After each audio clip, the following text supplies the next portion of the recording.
ꯌꯦꯡꯕꯤꯔꯤꯕ ꯄꯨꯝꯅꯃꯛꯄꯨ ꯑꯍꯥꯟꯕ ꯃꯛꯇꯗ ꯈꯨꯔꯨꯝꯖꯔꯤ ꯑꯩꯈꯣꯏꯒꯤ ꯃꯊꯪ ꯅꯥꯏꯅ ꯆꯠꯊꯖꯔꯛꯄ ꯄꯤꯄꯜ ꯑꯣꯐ ꯃꯅꯤꯄꯨꯔ ꯍꯥꯏꯔꯤꯕ ꯁꯤꯔꯤꯁꯁꯤꯗ ꯑꯩꯈꯣꯏ ꯃꯌꯥꯝꯁꯤ ꯃꯅꯤꯄꯨꯔꯗ ꯀꯅꯥꯅ ꯀꯔꯤ ꯇꯧꯔꯤ ꯍꯥꯏꯅ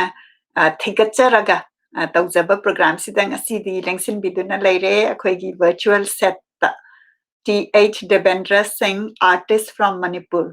ꯑꯩ ꯏꯁꯥꯅꯁꯨ ꯑꯥꯔꯠ ꯌꯥꯝꯅ ꯄꯥꯝꯖꯕ ꯃꯤꯑꯣꯏ ꯑꯃ ꯑꯣꯏꯕꯅꯤꯅ ꯉꯁꯤ ꯑꯩꯈꯣꯏꯒꯤ ꯁ꯭ꯄꯦꯁꯦꯜ ꯒꯦꯁꯁꯤ ꯑꯥꯔꯇꯤꯁ ꯑꯃ ꯑꯣꯏꯕ ꯑꯗꯨꯒ ꯌꯥꯝꯅ ꯑꯦꯛꯁꯄꯤꯔꯤꯌꯦꯟꯁ ꯂꯩꯔꯕ ꯏꯝꯐꯥꯜ ꯀꯣꯂꯦꯖ ꯏꯝꯐꯥꯜ ꯑꯥꯔꯠ ꯀꯣꯂꯦꯖꯇꯒꯤ ꯇꯝꯃꯛꯑꯒ ꯑꯥꯔꯇꯤꯁ ꯁꯨꯚꯄ꯭ꯔꯁꯟꯅ ꯚꯤꯖꯨꯋꯦꯜ ꯑꯥꯔꯠ ꯀꯣꯜꯀꯇꯥꯗꯒꯤ ꯃꯈꯥꯗꯁꯨ ꯇꯝꯕꯤꯔꯛꯄ ꯑꯗꯨꯒ ꯑꯩꯅ ꯌꯥꯝꯅ ꯇꯥꯖꯅꯤꯡꯕ ꯍꯥꯏꯕ ꯇꯥꯔꯦꯀꯣ ꯉꯁꯤꯒꯤꯗ K.G Subhramanayam Kala Bhavan Visha Bharati Shantiniketan dagi tambirakpa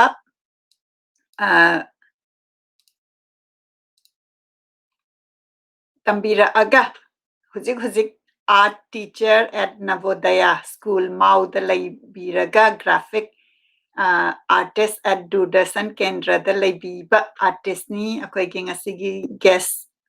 special guest asi akoigi Manipurda akoina art ki lamsida kanana kari tauribage haibagi si ngasi akoina khana nainaba phangbigani aduga akoigi ngasi feature tawjagadoriba artist mingoina panjarabada T.H. Debendra Singh si award kaya asu phangbikre Manipur State Kala Academy Imphal gi award 1978 tagi hauraga even 1986 1991 dasu phangbikre exhibition dasu annual art exhibition College of Visual Arts Kolkata da tammingai gida 1982 dasu phangbikre third All India Exhibition of Arts organized by Art Society Manipur 1986 dasu phangbikre Millennium Art Exhibition 2000 sponsored by AIFACS New Delhi dasu phangbikre mathang yamna award phangbikhraba artist ni fellowship kayasu phangbiraba artist ni aduga exhibitions se mafam da Calcutta da solo exhibition to bikre 1988 ta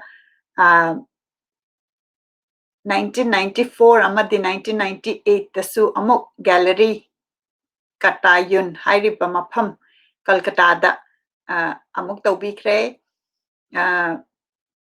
adagi India gi mafam kaya da Gurgaon New Delhi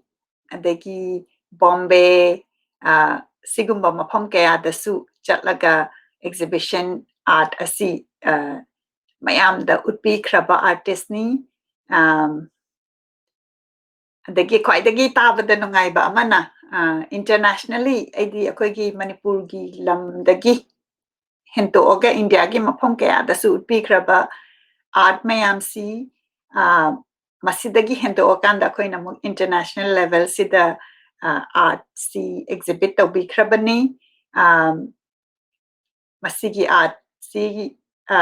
Germany da 2001 da tawbikre haina aina tajabada yamna nungai akoigi special guest ki internet si connectivity tatkhiba na akoi ngai minasi ngairingai sida ai picture khara pukhatjarake aduga akoi mayam yengminasi aduga yengbiriba mayam su kadai dagi yengbiriba no haibadu soidana takpiyu aduga art se yengba kanda kari phaubi aduga akoi gi ngasi gi special guest sida kari hangningba pokpi kari question leibi haibadu soidana ibira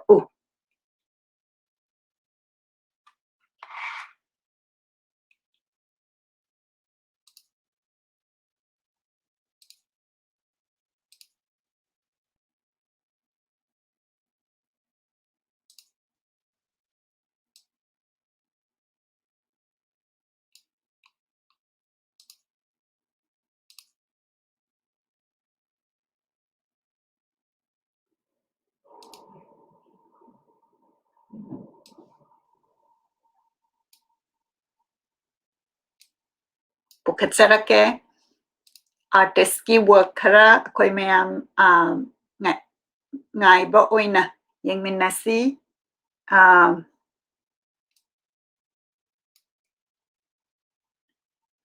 ꯃꯁꯤꯒꯤ ꯑꯥꯔꯠꯁꯤꯅ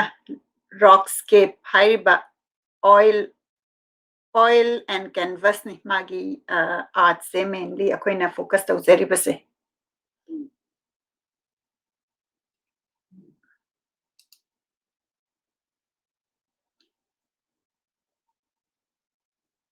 ꯃꯊꯪꯗ ꯑꯃꯁꯨ ꯎꯠꯆꯔꯤ landscape ꯑꯗꯒꯤ ꯃꯁꯤꯗ ꯌꯥꯝꯅ vibrant ꯑꯣꯏꯕ colour choice ꯌꯦꯡꯕꯤꯌꯨ ꯀꯔꯝꯕ colour ꯑꯁꯤꯅ ꯑꯗꯣꯝꯒꯤ ꯋꯥꯈꯜꯗ ꯀꯔꯤ ꯐꯥꯎꯕꯤ ꯍꯥꯏꯕꯗꯨꯁꯨ ꯁꯣꯏꯗꯅ ꯈꯪꯕꯤꯌꯨ ꯌꯦꯡꯕꯤꯌꯨ ꯑꯩꯈꯣꯏꯒꯤ ꯒꯦꯁ ꯑꯁꯤ ꯂꯦꯡꯁꯤꯟꯕꯤꯗꯨꯅ ꯑꯃꯨꯛ ꯂꯩꯔꯦ ꯁꯔꯕꯨ ꯑꯃꯨꯛ ꯋꯦꯜꯀꯝ ꯇꯧꯖꯔꯤ ꯁꯔ ꯇꯥꯕꯤꯕ꯭ꯔꯥ ꯁꯔ ꯇꯥꯕꯤꯔꯕ꯭ꯔꯥ ꯁꯔ ꯑꯣꯗꯤꯑꯣꯁꯤ ꯈꯤꯇꯪ ꯅꯦꯝꯕꯗꯧꯅꯗꯤ ꯇꯧꯏ ꯑꯩꯅ ꯇꯥꯕꯗ ꯑꯣꯀꯦ ꯑꯗꯨꯗꯤ ꯁꯔꯅ ꯑꯝꯇꯪ ꯂꯩꯈꯠꯄꯤꯌꯣ ꯑꯗꯣꯝꯗ ꯂꯩꯈꯠꯄꯤꯔꯕ ꯑꯗꯨ ꯑꯗꯨꯝ ꯅꯦꯝꯅ ꯇꯥꯕꯤꯕ ꯃꯦꯗꯥꯝꯅ ꯉꯥꯡꯕꯗꯗꯤ ꯈꯔ ꯑꯣꯗꯤꯑꯣꯁꯦ ꯅꯦꯝꯕ ꯑꯗꯣ ꯑꯩꯅ ꯉꯥꯡꯕꯁꯤ ꯃꯦꯗꯥꯝꯅ ꯐꯖꯅ ꯇꯥꯕ꯭ꯔꯥ ꯇꯥꯏ ꯌꯥꯝ ꯐꯖꯅ ꯇꯥꯏ ꯑꯗꯨꯒ ꯑꯩꯈꯣꯏꯒꯤ ꯑꯣꯗꯤꯌꯟꯁ ꯃꯌꯥꯝꯅꯁꯨ ꯀꯃꯦꯟ ꯇꯧꯕꯤꯔꯛꯎ ꯑꯩꯈꯣꯏꯒꯤ ꯑꯣꯗꯤꯑꯣꯁꯤ ꯐꯖꯅ ꯇꯥꯕꯤꯔꯕ꯭ꯔꯥ ꯍꯥꯏꯕꯗꯨ ꯍꯣꯏ ꯑꯩꯅ ꯉꯥꯡꯕꯁꯤ ꯐꯖꯅ ꯃꯦꯗꯥꯝꯅ ꯇꯥꯔꯒꯗꯤ ꯑꯩꯒꯤꯗꯃꯛꯇꯗꯤ ꯀꯩꯁꯨ ꯄ꯭ꯔꯣꯕ꯭ꯂꯦꯝ ꯂꯩꯇꯕ ꯍꯥꯏꯅ ꯈꯜꯂꯤ ꯑꯗꯨ ꯃꯦꯗꯥꯝꯅ ꯉꯥꯡꯕꯗꯣ ꯑꯩꯉꯣꯟꯗ ꯑꯣꯗꯤꯑꯣꯁꯦ ꯈꯤꯇꯪ ꯄꯤꯛꯄ ꯍꯥꯏꯇꯥꯔꯦ ꯑꯝꯇ ꯉꯥꯡꯕꯤꯔꯛꯑꯣ ꯃꯦꯗꯥꯝ ꯑꯣꯀꯦ ꯑꯩꯅ ꯉꯥꯡꯕꯁꯤ ꯐꯖꯅ ꯑꯗꯨꯝ ꯀ꯭ꯋꯦꯁꯟꯁꯤ ꯇꯥꯕ ꯉꯝꯃꯒꯗꯤ ꯑꯩꯈꯣꯏꯒꯤ ꯀꯅꯦꯛꯁꯟꯁꯤꯗ ꯑꯗꯨꯝ ꯁꯔꯒꯤ ꯑꯣꯗꯤꯑꯣꯁꯦ ꯐꯖꯅ ꯑꯗꯨꯝ ꯇꯥꯖꯩ ꯑꯗꯨꯅ ꯑꯩꯈꯣꯏꯅ ꯀ꯭ꯋꯦꯁꯟꯁꯤ ꯐꯖꯅ ꯇꯥꯕ ꯉꯝꯃꯒꯗꯤ ꯁꯔꯗ ꯑꯍꯥꯟꯕꯃꯛꯇꯗ ꯈꯨꯔꯨꯝꯖꯔꯤ ꯋꯦꯜꯀꯝ ꯇꯧꯖꯔꯤ ꯌꯥꯝꯅ ꯅꯨꯡꯉꯥꯏ ꯉꯁꯤ ꯑꯩꯈꯣꯏꯒꯤ ꯄ꯭ꯂꯦꯠꯐꯣꯝꯁꯤꯗ ꯑꯥꯔꯇꯤꯁ ꯑꯃ ꯑꯩꯈꯣꯏꯅ ꯌꯥꯝꯅ ꯑꯦꯛꯁꯄꯤꯔꯤꯌꯦꯟꯁ ꯂꯩꯔꯕ ꯑꯗꯒꯤ ꯏꯟꯗꯤꯌꯥꯒꯤ ꯃꯐꯝ ꯀꯌꯥꯗ ꯑꯦꯛꯖꯤꯕꯤꯁꯟ ꯆꯠꯂꯨꯔꯕ ꯏꯟꯗꯤꯌꯥꯗꯒꯤ ꯍꯦꯟꯗꯣꯛꯑꯀꯥꯟꯗ ꯏꯟꯇꯔꯅꯦꯁꯅꯦꯜ ꯖꯔꯃꯅꯤꯗꯁꯨ ꯁꯔꯒꯤ ꯋꯥꯔꯛꯁꯤ ꯌꯧꯈ꯭ꯔꯦ ꯇꯥꯕꯗ ꯌꯥꯝꯅ ꯅꯨꯡꯉꯥꯏꯕ ꯑꯃ ꯐꯥꯎꯏ ꯑꯗꯨꯅ ꯑꯍꯥꯟꯕꯃꯛꯇꯗ ꯑꯩꯈꯣꯏ ꯃꯌꯥꯝ ꯌꯦꯡꯕꯤꯔꯤꯕ ꯄꯨꯝꯅꯃꯛꯅꯁꯨ ꯁꯣꯏꯗꯅ ꯈꯪꯅꯤꯡꯉꯝꯒꯅꯤ ꯁꯔꯒꯤ introduction ꯁꯔꯅ ꯄꯤꯖꯕ ꯑꯉꯥꯡ ꯑꯣꯏꯔꯤꯉꯩꯗꯒꯤ ꯆꯥꯎꯔꯛꯑꯀꯥꯟꯗ ꯀꯃꯥꯏꯅ ꯑꯥꯔꯠꯀꯤ ꯂꯝꯁꯤꯗ ꯆꯪꯈꯤꯕꯅꯣ ꯍꯥꯏꯕꯗꯨ ꯌꯥꯝꯅ ꯈꯪꯖꯅꯤꯡꯉꯤ ꯃꯁꯤ ꯍꯥꯏꯔꯒ ꯑꯩ ꯁꯔꯗ ꯁꯤꯟꯅꯖꯔꯒꯦ ꯁꯔꯅ introduction ꯄꯤꯕꯤꯒꯅꯤ ꯑꯩꯁꯦ ꯑꯉꯥꯡ ꯑꯣꯏꯔꯤꯉꯩꯗꯒꯤ ꯍꯧꯅ ꯑꯗꯨꯝ ꯌꯦꯛꯄ ꯈꯣꯠꯄꯁꯦ ꯑꯗꯨꯝ ꯄꯥꯝꯕ ꯍꯥꯏꯇꯥꯔꯦ ꯍꯥꯏ ꯁ꯭ꯀꯨꯜ ꯂꯥꯏꯐꯇꯒꯤ ꯑꯗꯨ ꯄꯥꯝꯕ ꯍꯥꯏ ꯁ꯭ꯀꯨꯜꯒꯤ ꯑꯩꯒꯤ ꯁ꯭ꯀꯨꯜꯁꯤꯒꯤ ꯃꯅꯥꯛꯇ ꯑꯩꯈꯣꯏꯒꯤ ꯂꯥꯏ ꯌꯦꯛꯄ ꯑꯥꯔꯇꯤꯁ ꯑꯃ ꯂꯩꯔꯝꯃꯤ ꯑꯩꯈꯣꯏꯒꯤ ꯑꯥꯔ.ꯀꯦ. ꯇꯨꯃꯤꯁꯅ ꯍꯥꯏꯅ ꯑꯗꯣ ꯍꯦꯛ ꯑꯩꯈꯣꯏꯅ ꯑꯩꯈꯣꯏꯒꯤ ꯂꯟꯁ ꯇꯥꯏꯝꯁꯤ ꯑꯩꯈꯣꯏꯅ ꯍꯦꯛ ꯆꯠꯂꯒ ꯃꯥꯒꯤꯁꯤꯗ ꯉꯁꯥꯏ ꯑꯉꯥꯡ ꯑꯣꯏꯔꯤꯉꯩꯗ ꯍꯥꯏ ꯁ꯭ꯀꯨꯜ ꯂꯥꯏꯐꯁꯤꯗ ꯇꯝꯂꯤꯉꯩꯁꯤꯗ ꯑꯩꯈꯣꯏꯅ ꯍꯦꯛ ꯌꯦꯡꯉꯤ ꯑꯗꯣ ꯏꯁꯥꯗ ꯌꯥꯝ ꯌꯦꯡꯅꯤꯡꯕ ꯐꯥꯎꯕ ꯑꯗꯨꯒ ꯒꯥꯏꯗꯇꯤ ꯂꯩꯇꯕ ꯑꯗꯒꯤ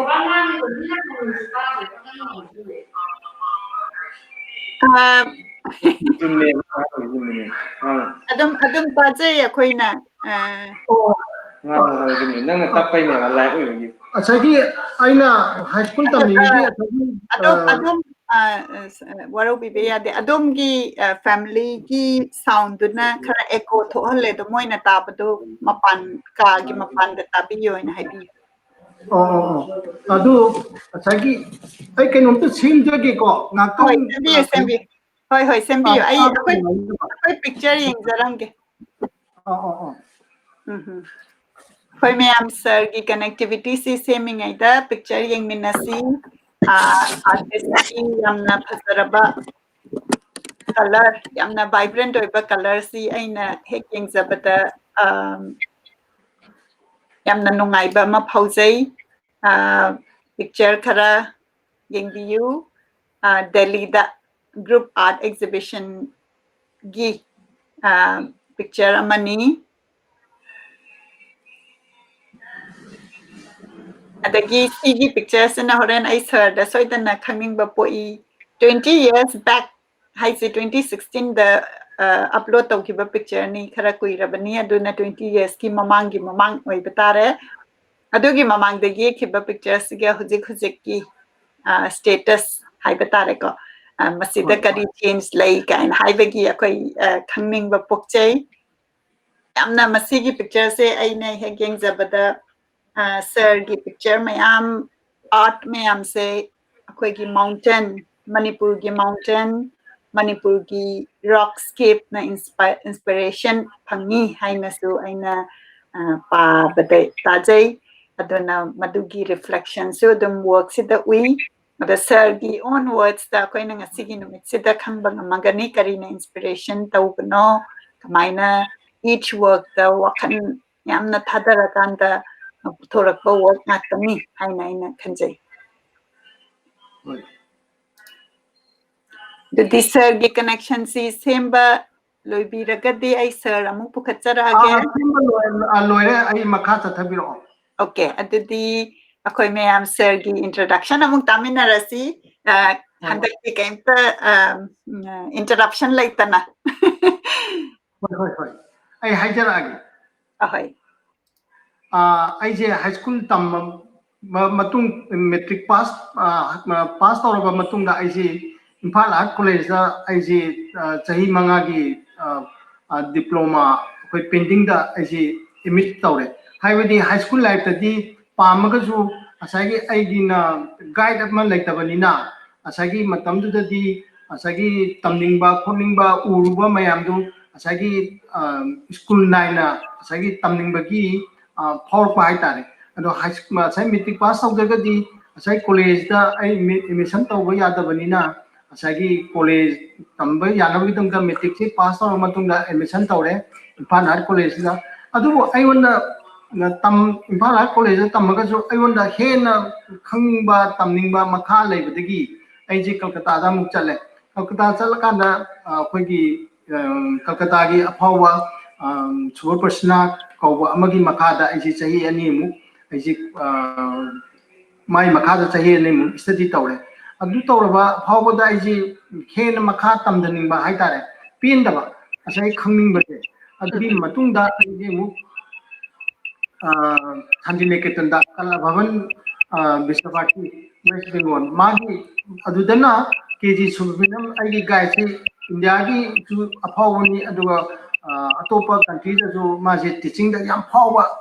ojani K.G Subhramanayam haije mai makhaj da ai se amu chahi ani post diploma se mu ai se tamme Shantiniketan da Kala Bhavan da adagi pass tawraba 1988 sida ai se pass tawba loreba matung sida ai se kanu siki posting diploma se pass tawba matung sida ai se Imphal da thola kanda ai se Navodaya Vidyaloy mau phukhom mau sida ai se art teacher oina ai se join tawre matam khara matam da di ai se ahamba lai se figurative ye ni santhalgi koi figurative matam ye adubu mau da asai Navodaya da join tawra matung da di ai gi hana yi mi ba figurative ki kanu singji loina ba hongninga kenu da maugi phajaba atmosphere adagi landscape ki phajaba adagi chingi koi gi miss morning gi koi miss oiba mayam urubadagi agi subject se madudagi di ai subject si pura change tawgiba haitare hoji aina je toriba train haibadi landscape abstract toriba train se masida mo ai changjalakpa hore masigi di adu 19 aina sum khanbada 1988 89 gumbadagi di aise landscape ta aise amuk hana figurative gi amadu pura change tawre tawrokanda sai mau gi phajaba de mau da chahi mari gumba leirab matung sida amuk atopa mafam Meghalaya gi jawai haiba mafam sesu amuk posting transfer tawre madusu maugi leiriba atmosphere adagi chingi surrounding da hill gi adagi mountain gi loina ba ai leiba quarter siki surrounding ji ayambana mountain gi jaga ngata ayamba oi siki jawai haiba mafam sesu madudagidi aigi hana maudagi agi pamdana lakpa potu asagi Meghalaya gi Jawai haiba mafam sida so chap manana uwa haitare asagi state khena wani aduga surrounding du di mauda leba atmosphere mauda leba mountain gi de mauda leba hill gi chap manaba aduga mi gi khena bakhtani aduga landscape ki phajaba du di ita ta da animak se chap manaba madudagi di aisi landscape ki lai ji abstract form de yel aba matamda maduju mu penda dana aina element khara hapchale madugi elements na kamai to ke texture hapakanda asagi lai ji depth si phangna ba texture mu hapakanda asagi landscape ki hana gi phajabadu dagi amuke ge hena phajana ba haibadi depth phangkani adagi texture gi phajaba element me am do hapako dagi di ai lai ji magun je khara henkal lakpa haib tare madumaina tawdagi di hoju phaugi majugi train jida aisi india gi mafam da solo ke ama tawi adagi bombay da tawi delhi da tawi haiba mafam jida ai lai je ayamana appreciate tawi kai no heda mayam na tawnai ba train jida gi ai tawba train jina itop topa hai tare mayam gi sina akogi flat dimension da tawba wan ai jina texture ama yaur kanda element khara hapa kanda depth phangapa sagi painting sigi depth se aduna mayam na khara hena attractive oiba haitare ai painting sida madudagi ai painting si mayam na pamna ki ba haiba tare masi ai jik to ba train sida maduni hajik le phibam si adubu haibi makata bi adubu ai solo ji Kolkata da tawi Delhi da tawi adubu ai gi promote to biwa haitare gallery ka tayo na akoina di jigi nupi ji ketadi hai majina 1989 sidaida ai gi solo mamana sponsor tawa sinbi madudagi di ai gi U-turn haitare asagi ai gi jik to ba train ji mana solo du to bidagi di promote tobibagumani mana solo ma tobiba aise aigi damakta adugi first solo gi painting ji sagi American cultural journal Robert K box na collection tawi matam du da adu gi matam du da painting ji ohmari collection tawi ka to pa Philips ki Tiles ki company gi moi mayam jina sagi painting ji madugi matung da mana amuk su amuk aigi solo ma tawi 89 89 gumba oitai matamduda adusu aduna hena success oigai oigiba maramna matamduda di aigi tawriba train du matamduda di aigi texture hapiba color gi matamduda ahamba oibanina maturity ji khitang di watpa phadi phajaba adubu akonba tawa solo second solo exhibition di hena mature oik chalakpa adagi mapanda asagi uriba viewers singina asagi tawriba painting gi style je asagi india gi leiba artist singjiga manataba agi sina top top pa oiba madudagi so ayamba agi mana solo ani suba solo ama to organize to bibato mana madudagi amuk na agi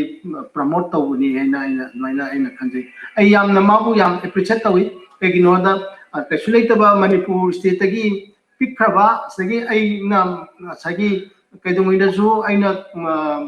Kolkata gi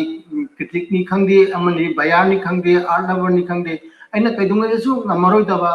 sauba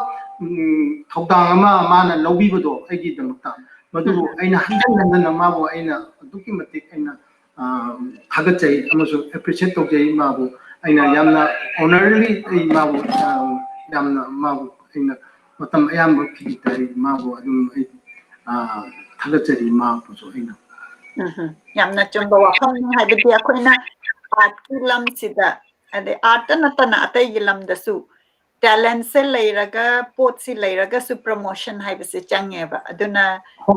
promotion si art ki lam da di exhibition adagi show online show sigumba sina oirakadoini aduna ngasagi solo exhibition tawgi basina magi different akoina akogi pot si khangani khandaba mi atai gi network na la akanda ura kanda moina mo oh masi aina pamba art form ni hairaga moina mo consume tawkiba hoi namna nungai tabata adugi matungda mana asagi Gurgaon da mu asagi art pilgrim na adu mana amukso khoi show ma tawnaba mana arrange togi mafam du su madugi duna gita kapur ko wa amana gallery si owner ji gita kapur ko we maga asagi ketadisiga ani ji pulaga su solo ama su adu da togi madasu fajana success hoi hai tai madu aina utpa 15 dagin 18 baugi painting ni hai tai aina matamdu da utkiba painting je adubu painting utkiba painting tu dagi di tai nipan di matamdu da so collection to bigi gi show tu da adugi tungda 2006 ta amuk kanoda lalikala da khogi solo ma ai to madudadi painting jingji asagi nisa sing kowa khogi K2 art gallery kowa mana pulap laibigi ai painting je matam juda 2006 towa exhibition da maduju ai yamna harawi ai lai laibigi wana taba ai pochi asagi makoina laibiri chi ai pochi success soire aina aina khanjagi aina matam juda adubu ai potu jonbagi harawo na taba aina tawjariba thabaksi success story aina admaina aina khanjagi matamda paisa nate aina haijari si sumdagi gallery mana agi lai ama pulap labi bai si kaidongoi da su oroi daba mangamani khodi pikraba manipur state dagi tholaga sumaina gallery mana pulap labi masidi yam tangna thokpa khodi thabak ni haitare yam tabada nungai ko kakana di haibada aingonda sukamna nungai ba power sinadi kakana power sir na paurom gadoi ba keno se feeling do ai gyan ta jai habdi akoina exhibition ama tawrakanda kanano mana pambirakanda art se pukiba aduga ama khatang na taba pura whole collection do pubikiba adu gi experience sida aina sum yengjabada ayamba exhibition se Manipur gi mapanda oina tauba aduga collector sing se su Manipur dagi mapan gi mina tauba oina oibibra natraga na Manipur gi mi dagi natraga Manipur da exhibition tauba gi su tambiyo koida asai Manipur de asai ki exhibition tawsi kamaina toke da art lover lektaba adai critic lektaba asai artist na tawiba waksi samai da appreciate tawidar gadi artist tu gi samai da tawiba thabak tu gi value yaudaba hai tare art lover ma le gadi artist tu na asai tawdariba pot tu kana gumba na interact tawda asnang lai si phajai nang lai thi asagi kano analysis tawbinaba adagi critic na ibinaba lektaba adai art lover su lektaba adagi adu matakta afawa gallery su lektaba paisa piraga akoina exhibition tawge ga su asagi gallery si lektamina Manipur da yam wari si madugi problem ni ayambadi adagi amana tawriba paisadi yam changna lupa la amana natraga lupa la ani changna aina invest asagi exhibition tawjaraga su asagi appreciate tawbidragadi critic na ibidragadi ado aina tawriba thabak tugi mahido hangdaba lektaba aduna ayamba mapanda asagi aigi work si expose tawge haragadi mapanda tawtaba ado mapanda tawdragadi asagi Manipur da tawbunadi aigi promote tawnabagi kano se lambi se lektabadagi ayamba asagi mapanda ayamba tawgibani aigi exhibition se yamna chumba wafamni masi akoigi yengbiriba policy maker haijaba tare mayam na soidana akoigi conversation si tabiraga Manipur gi yamna talented oiraba artist aina khara adum akoigi show the interview tawbada adum feedback se adum similar oi habidi akoigi art ki talent ti leiraga magi expose tawnabagi avenue se yamna henna leitaba ꯍꯥꯏꯕꯗꯤ ꯑꯩꯈꯣꯏꯅ ꯌꯥꯝꯅ ꯆꯥꯎꯕ gallery ꯑꯃ ꯂꯩꯔꯒ ꯑꯗꯨꯝ ꯃꯤ ꯑꯃꯅ ꯆꯠꯄꯗ ꯆꯠꯂꯒ ꯑꯩꯈꯣꯏꯒꯤ ꯑꯥꯔꯇꯤꯁ ꯑꯃꯈꯛꯇꯪꯗ ꯐꯣꯀꯁ ꯇꯧꯕ ꯅꯠꯇꯕ ꯑꯥꯔꯇꯤꯁ ꯃꯌꯥꯝꯒꯤ ꯑꯩꯈꯣꯏꯒꯤ ꯁꯤꯗ ꯋꯥꯁꯤꯡꯇꯟ ꯗꯤ.ꯁꯤꯗ ꯆꯠꯂꯣ ꯕꯣꯁꯇꯟꯗ ꯆꯠꯂꯣ ꯅ꯭ꯌꯨ ꯌꯣꯔꯛꯇ ꯆꯠꯂꯣ ꯒꯦꯂꯔꯤ ꯃꯌꯥꯝ ꯂꯩꯔꯤ ꯁꯨꯃꯥꯏꯅ ꯃꯅꯤꯄꯨꯔꯗ ꯑꯃ ꯂꯩꯔꯒꯗꯤ ꯃꯗꯨꯅ ꯌꯥꯝꯅ ꯃꯇꯦꯡ ꯑꯣꯏꯒꯅꯤ ꯑꯗꯣ ꯑꯥꯔꯇꯤꯁꯁꯤꯡꯗꯨꯁꯨ ꯉꯁꯥꯏꯒꯤ ꯃꯥꯒꯤ ꯇꯧꯖꯔꯤꯕ ꯋꯥꯛꯇꯨ ꯁꯝꯅ ꯍꯥꯏꯔꯕꯗ ꯑꯦꯛꯁꯄꯣꯖ ꯇꯧꯕꯗꯨ ꯂꯩꯔꯒꯗꯤ ꯉꯁꯥꯏꯒꯤ ꯄꯩꯁꯥ ꯆꯪꯖꯔꯒꯁꯨ ꯉꯁꯥꯏꯒꯤ ꯇꯧꯔꯒꯦꯁꯨ ꯑꯗꯨꯁꯨ ꯃꯐꯝ ꯆꯥꯕ ꯃꯐꯝ ꯑꯃꯨꯛ ꯂꯩꯇꯕ ꯑꯗꯒꯤ ꯑꯩꯅ ꯄꯩꯁꯥꯗꯨ ꯑꯦꯛꯖꯤꯕꯤꯁꯟ ꯑꯃ ꯇꯧꯕ ꯍꯥꯏꯁꯤ ꯀꯦꯇꯂꯣꯛ ꯅꯝꯃꯛꯀꯅꯤ ꯒꯦꯂꯔꯤ ꯐꯤ ꯅꯝꯃꯛꯀꯅꯤ ꯄꯤꯔꯛꯀꯅꯤ ꯑꯗꯨꯒꯨꯝꯕ ꯃꯌꯥꯝꯗꯣ ꯉꯁꯥꯏꯒꯤ आर्ट कलेक्टर लाइदू चंगीब पैसा खित हंजनब असाई पेंटिंग लेबीगदी कहोसू लेतब आर्ट लवर लेतब आर्ट कलेक्टर लेतब अदुनने मणिपुर अखोगी आर्टिस्ट वारीब स्ट्रगल मैम से मपान थोड़ा कमाई तौगेद आर्टिस्ट मपान तब गैलरी फी चावी मथक्ता क्रिटिकू अखोई इनवाइट तौर फजना अखोईबू इबीगद्रा इबीरोइद्रा हाइबदो मदुगीसु कन्फ्यूज मैम लेबा अदे अइना जे मपान एग्जिबिशन तौर लुपा लाख अमा चंगदना एग्जिबिशन तौर कईगुंबा अमता लेदना लागदी मदुगीसु अचौबा प्रॉब्लम अमा ओइबा अदो हजिक तौरिसि मांगजु टेन तुंगजु टेन हाइबगी कनोदुनेबा आर्टिस्ट लेलिबा मणिपुर आर्टिस्ट लेलिबा सिचुएशन बाय कनोजिंगते आर्टिस्ट लेरिसे अदुनने अखोगी मणिपुर आर्टिस्ट याम लेबा लेरगसु अखोगी मपान एक्सपोज तौनबगी खुदोंग चाबसे लेतबा लिंक लेतबा अदगी अखोइना सम हाइबदा कनागुंबा अमना गैलरी अमना स्पॉन्सर तौबिरगदी अइबु प्रमोट तौबिनबगी खुदोंग चाबदु लेबा अदुगी खुदोंग चाबदसु अमुक फंगदबा जिक तौनरिबा सिबा मणिपुर लेबा आर्टिस्ट सिंगसे अदुगा मणिपुर टैलेंट लेबा आर्टिस्ट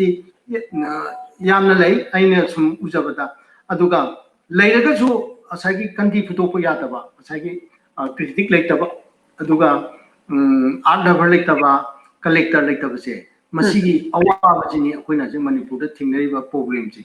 अखोई मपानगी मार्केट थिरताबा मपानदी पोटू असागी गैलरी मदा शो तौरगा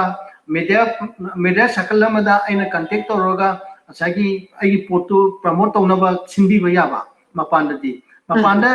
अगी मीडिया सर्कल ना अगी दमता खरा इबीरगदी आर्ट कलेक्टर लाकनी आर्ट लवर लाकनी मागी शो मा मिस्टर देवेंगी शो मा तांग निपान दगिना 13 बाउ शो मा लई अरो मागी कनोसी मणिपुर दगी लाकनी लैंडस्केप नि एब्स्ट्रैक्ट पेंटिंग नि हाइबगी यिंगिनबगी फाहोलेसिदी मीडिया सर्कल जिना फाहोलिनेबा अदुगा अदुगुंबगी खुदोंग चाबसे मणिपुर दति लेतेबा अतोबा आउटसाइड दिल्ली खंगे कलकत्ता खंगे बॉम्बे खंगे सिददी असागी क्रिटिक्सिंग इरगे न लेरबनेबा मोइदी असागी रिव्यू तौबिरगे मदगी मागी कनोसे तौबिरगे न लेबा जगह ngaktaneबा अदुना मणिपुर याम खेनरिसे मसिदनी अदगी असागी मीडिया सर्कल ना आगी कनोसिंग जी पेपर दा फ्लैश तौबिरगदी असाई कलेक्टर मैम जी लागा नंग लाइजे बार्गेन बुदी अदुम खरा अदुम तौई कईगनोदा अखोइना पिखरबा मणिपुर दगी लागा अचौबा सिटी दा चटपाइसिदी माइसिदी अखोइना पैसा सुपीरगा याय हाइबा अदुबु पेंटिंग दु फजना सागी येकपा आर्टिस्ट ओरगदी मोइना यामना अखोगी नमधना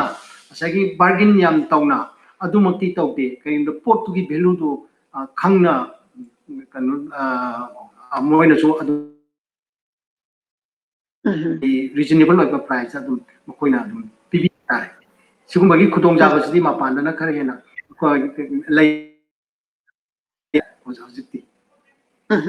यामना हाइबदी अखोईगी मणिपुर द गैप लेरगसु टैलेंट सिना मफम द वाना हुजिक सर देवेंद्रना अखोईदा तंबीरिबा पाउजेल सी यामना इंस्पायरिंग ओइबा पाउजेलनी हाइबदी टैलेंट तुदी लेरे अदुगा मसिगी प्रमोट तौरकांदा मार्केट तौबसी आउटसाइड मणिपुर द लई हाइबनी अदु सर देवेंद्रना अहम ख्वाई first painting customer hai tare ko art collector amana low ki experience to amtang haibiyo aduga magi art to gi value se kamaina laiki aduga aduma sukutening ahamba aina gallery katai da 1988 da show to go matam je 89 gi show to go matam ji da American Consul General na agi lai ji collect to bi ba first time mana sigi mamangda amchu togi aduna academic finance to badana koi gi Punjabi amana togi painting ama adu su yam nungai sagi onda aina togi ba waxi mina pami pambore hagi nungai feeling phobdo asagi khitang prize pi ga su asagi mina collection to ai lai ji asagi success story haiba do ai sada phawi adu second time asagi American Consul General yam pamna lagiba lai do madumadi aigi punsida ahan bagumbani adusu aduga nungai baju adu pating nungai gi hai tare adugi matung degi di mathang mathang yamna collection tawre adugu khwaidai nungai badi American Consul General na sai anirak lagi base first time mung lagi re second time so mung lagi re masi mung nungai badi ai life ta adu pating nungai badi phangaro ena khali yamna nungai jaba kagno da ai gi lai du mana yam pamna asai pikharba Manipur dagi deglakpa artist na migi madi America ge Consulate General ni chawraba mini mana asai lai dagi kai dagi loina ba khangaga adugo pikharba Manipur dagi deglakpa lai ji mana yam interest laina lagi gi buto adu patik nungai na ai haijaba tare madumadi Ngai tabada yamna ngai aduga akoigi listener mayamna su akoigi art ki valuation se khangna nabagi damakta khwaidagi most expensive oina collector amana lobbi ki base kayamuk ta lobbi ki ahamba dadi madu gallery na prize gi maramdi gallery ga loina contact tawnabani ai saga tawnaba nate adubu matamdu da agi 2000 nate 89 sida di agi painting gi value si jamna wangamde matamdu dadi koi 10000 ji jamna wangena khangga matamni adu hajipudi sadu yama ba hajipudi aduga matamdu 10000 da lagiba lai do adu hojik yengnaro maduda lagiba lai dugi kano duna hena nungai na idea khali ade yam nungai ba wari amasu le kabi ma sagi kala mela sida lai ji yengba lakpa aduga mana lai ji yam pamjaba hai tare aduga mana di lai ji photo piba ngamdaba prize do aduga mana thangnabagi gallery thangnabagi toll sida mana sagi bargain tawnaba amta haibiyo na aduga di adagi mana matamdu da lai do aina 10000 gumba haiba lai matamdu da painting do da yamna su phajaba painting green ni ai maugi koigi silamaki aina ningjanga ga yekiba painting ni abstract ada mana lai ji as hanjan mana round se chalaga hanjan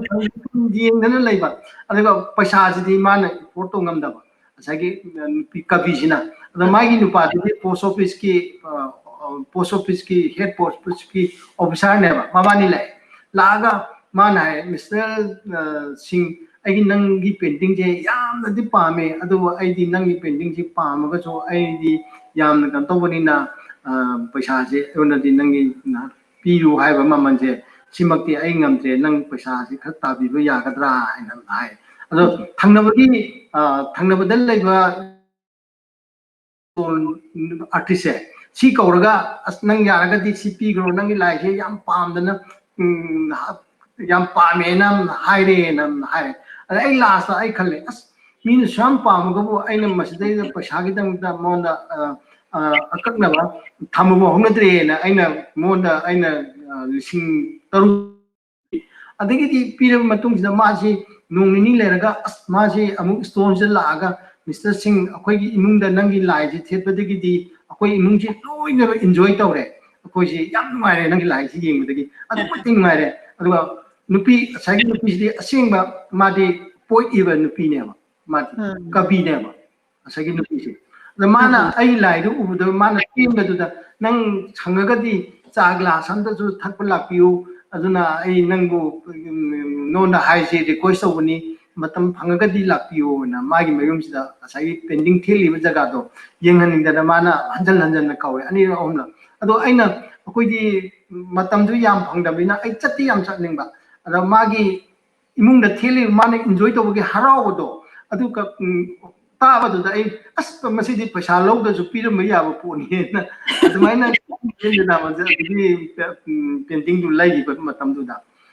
जिकि दुपि जुना लाइगि बत माना याम हराउ जबतो painting दु उरगा अदु मति कई हाइनी मोई family दुना आई painting दु उबो दुदा हराउ दुदा आई पैसा गे वैल्यू से पेंटिंग दु की वैल्यू से कइंदा खलक्त्रेबा मी जुगी नुआइ बतो अदु ओइना आइना मोइना नुआइ जबदु उबो दुदा पैसा है कई लेब नाते मीगी नुआईबी पैसा लेब या पोसु नाते अदमाइना खनगी मेदाम ताब यामना नुंगाई हाइबदी आर्ट लवर अमा ओइना आर्ट सी पुथोकांदा आर्ट तुगी वैल्यू लेबा मागी थेटलगा अखोइना युमदुदा हंजन हंजन येंगागा मागी पिक्चर दुना अखोइगी एम्बियंस अमादी लाइफ से पूरा डिफरेंट ओइहंदोइनेबा अखोइना का मदा लाई थेतबा का मदा नत्रगना लाई पेंटिंग थेटलगासु पेंटिंग दुना का दुगी कैरेक्टर से ओइहनली हैना आइना खंजैको यामना नुंगाई ताबदा अदो अखोइ मणिपुर गी कलेक्टर गी वारी गुंबदी लेबिब्रा कमाइन तवी मणिपुर ददी होय कलेक्टर अमा लई अखोइ ब्रजा ना माजो आई लाई जी पुन्ना पुन्ना लौरगा मपान की गैलरी मगा तौरगा माजी अखोइ दुबई गुंबा करी गुंबदा योनबा कलेक्टर नि अदु मागी केलोना असगे अमाउंट जे याम पिकपा आर्टिस्ट की अखोइ सर्वाइव तौना मोइदबा माइ दुदी असगी मटेरियल दुगी ममन दु पिगे अदुगा नंगी केलो दुगी भेलू दो भेलू दो लेहंदबा हाय तारे अदु मासु अदु मागी लाइजी कलेक्ट तौरगा मपानदा अदुम जोली अदु आइगी लाइजी अयामनदी असगी कनो निशा सिंह लौबा अदगी बॉम्बे की अकिब हापीना लौरिबा लाइजिंगसी मखोइना मु दुबई दा मु जोन बनेबा असगी पेंटिंग सिंजे अदुना आइगी दुबई दा योली खंगिसिना वर्कशॉप अमा आइना अखोइगी जयपुर दा वर्कशॉप अमा इंटरनेशनल की वर्कशॉप अमा याव चले अदुदा आइगा थंगनरिबा नुपीसी कैलिफोर्निया दगी आर्टिस्ट नेबा थंगनना वाक तो मिना नुपीसे फोटो आइना साइगदा अमा याव की बदु ओरंगनी फोटो अमा वर्कशॉप अमा की उजेखरे हाइबियो अदुदैता असai की नुपीसिना नंगी लाइजे आई ऑलरेडी उरे न हाइरेबा थबक तो मिनेंगी दुदा आइना कलाइदा उरेगे नंगी लाइजे दुबई ददी नंगी लाइजे यामना सगी कनो उरे ना हाइरेबा अदुदैता आइना ओ आइगी लाइजे दुबई ददी फजना मार्केट लेरब जानी ना दैदा आइना खंग्रिबसे जै अखि भाबी आइजु अखोगी बॉम्बे की अफावा अखोगी मुस्लिम पैसा याम पाइबा दुगा दुबई जी करबार याम चाउना तौबा मीने कलेक्टर नेबा जिगी हबीब धारिसे अदो माना जु इनवाइट तौरपनी असगी जोइको आर्ट समिट से इंटरनेशनल की से अदैदा माना तौरपदुदा सगी तान चारुदना सगी कैलिफोर्निया की आर्टिस्ट से थेंगनरबो वानीदा अदो आइदी मान हाय कांदा खंगबै वानी आई लाइजी मपाना स्माइन तौदना फजना उरे हाइबदिगी कनोसे अदुगा आई इसाना चलगा उबुदेनते माना तमकपदगी आइजो खंगबगी वानी सगी पोचे मपानजी मपानददी फजना पोची पेंटिंग जी फजना योनबा जाने ना अदमाइना आइना खंगी माइना देगी आइगी आइना सा हाइगिबा निशा सिंगजुजु आइगोन लाइजी पुलप लेरगा मोजु दुबई दा मुजु मोजु बिजनेस तौबनेबा आई लाइजी पुनन लौरगा अदगी असai मणिपुर दगी हाइबा मिजुजु अकोई मोन आर्ट गैलरी ना अमले मागा पुल्लगा मु असगी आइगी लाइजी मु फोरेन जोन बनेबा तौरिसको माना खुथांग जाबा हाय तारे माना अदु माइना तौरी मेडम आइगी पेंटिंग जी ओके ओके यामना नुंगाई ताबदा हाइबदी अखोइना मपानदा होय हुजुजिक थादोकपगिदी लेरे लेरगसु ngasagi art ki lamda effort put taubaduga adagi machak changbaduga aduga in between middleman haiba tare collector duna artist pibadugadi khara gap lay haibaneba gap lay haibadi yamna hujujik ki matamda adugi yamna chauba keno nat laitri haibaneba yamna kay ani give to yam lay man graba magi piriba amount to ado artist to samai da survive to ngamoidaba mana piriba amount duna adugi wani sai medam aina hajari mamoi aduga manipur da sagi painting ji pamba midi yamna layeba sagi aigi painting je aduga maman du tara kanda di sagi hekta hangiba haitare kanda di samai da aigi base aiga taminakpa kangbugi sagi painting gi value di ati lakh mani manga yole akoina lakh ani humda akoigi manipur pikpanina akoina market ta putho kanda akoiji aina lakh manga haru kanda aigi possible chatkadra chaloidra akoida confusion lejaba maina khali aduga mapangi artist mapanda toina exhibition toraba artist mapangi collector singina phajana masak khangaba artist singidi thamhaibada aiga taminakpagi base moidi haji painting amada moidi lupa lang manga taruk adum joleba adu lang manga taruk se ti abani lak tara hogi manungda joleba painting ji adu koina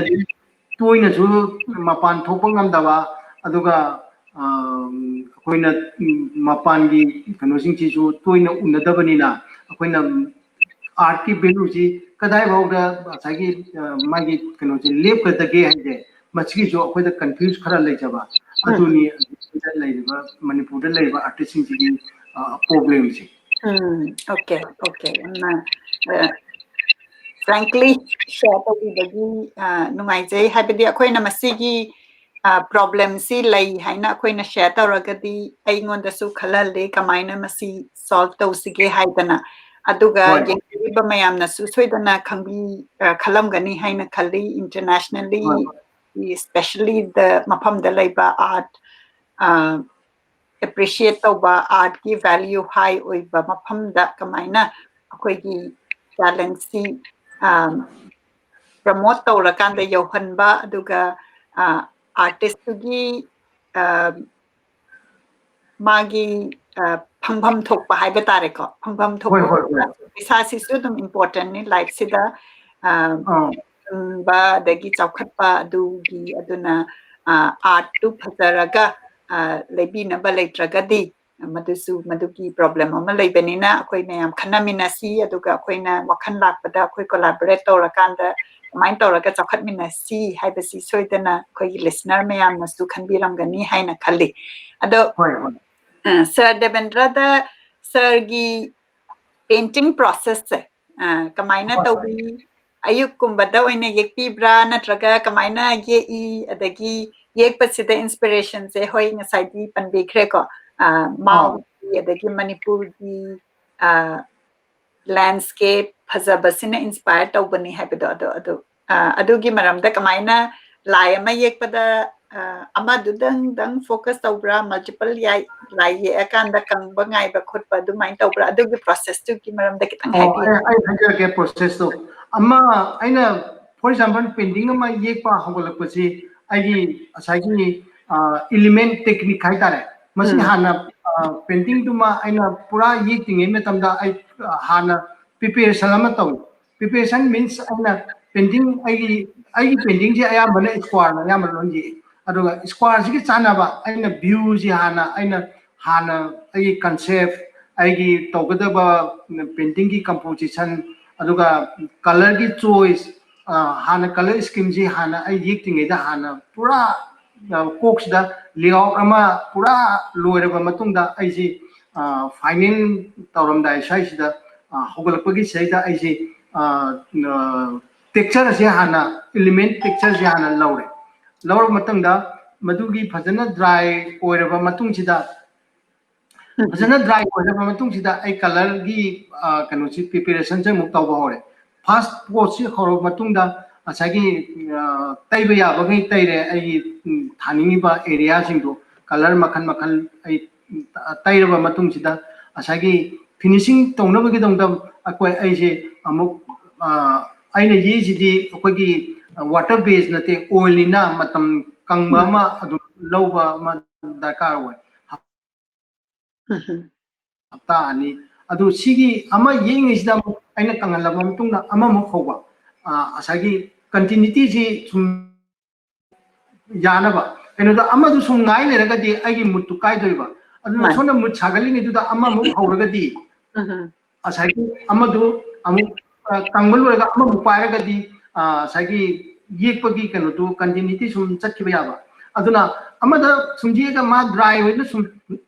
ngai le taragati asai ai mutsi do loina kai gi doriba adumaina tawi aduga ai je ayama matanda morning je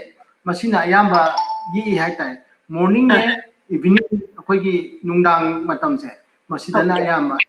aduga khwaidagi painting ge pun nungai badi morning jina khwaidai nungai kino mi chikpa adagi saraju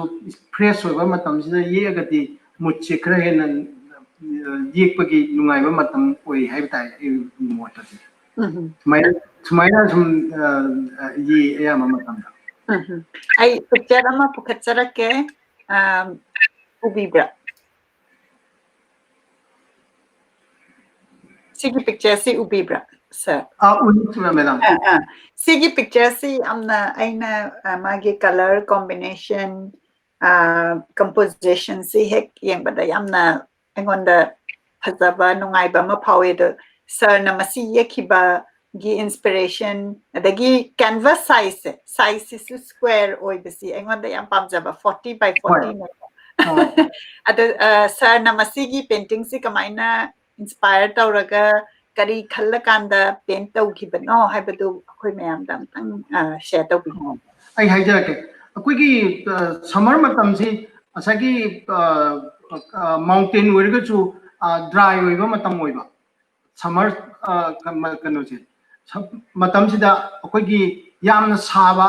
aduga akoi gi ayingbagi potsi kaya yaudaba summer se adudaida chingjidi hojikti loina ba akoi gi uwa mayam se loina kokthokramina mayai sida akoi gi waterfall am kaktang yamna pikna chendarakpa haitare sai chingjigi rock sigi center sida sagi pikna chendarakpa poni sagi pending je aduga chingji thaina wai nawai gi matamdadi ching ji akoi gi uwa yam horami ado hojiki uwa mayam je loina ba yanthak khrabina dry oramina asagi pending ju madugi asagi image khitang tangi ba haitare masi pending jina ado aidi ayam tamna square na ayamba painting je ayamba gi painting ji square yektragadi ayon ipen penjadaba asagi painting je adumaina tawgibani madam painting sigi painting ji je square adudi sir gi collection se canvas the different size si adum chauna adum yekpi ko 40 by 40 adagi 40 by 40 adagi 50 by 50 adagi 35 by 35 adagi 30 by 30 aigi apikpa size 30 by 30 jini aduga achowa size 50 by 50 je ayama oi aduga kamal wan yekpasina 40 by 40 je china ju akoi yumda thepada ju nungai ba adai collector na ju yumda thetningba size haitare adu chawu sina space ji yamna phangba kauragadi akoi gi thetningba adu nataba ka yam chawdaba oragada asagi 40 by 40 je asi adu pamba adai khara ka piktak tawna 30 by 30 ji adum pamba haitare haiba size humai je masidana yamba aichi lai je yamba pending je yi haitare dagi ngasai aina mamangda uchakhiba painting 20 years back cause masi 2016 da post tawkhiba ni aduna hujiksi 2020 oirabanina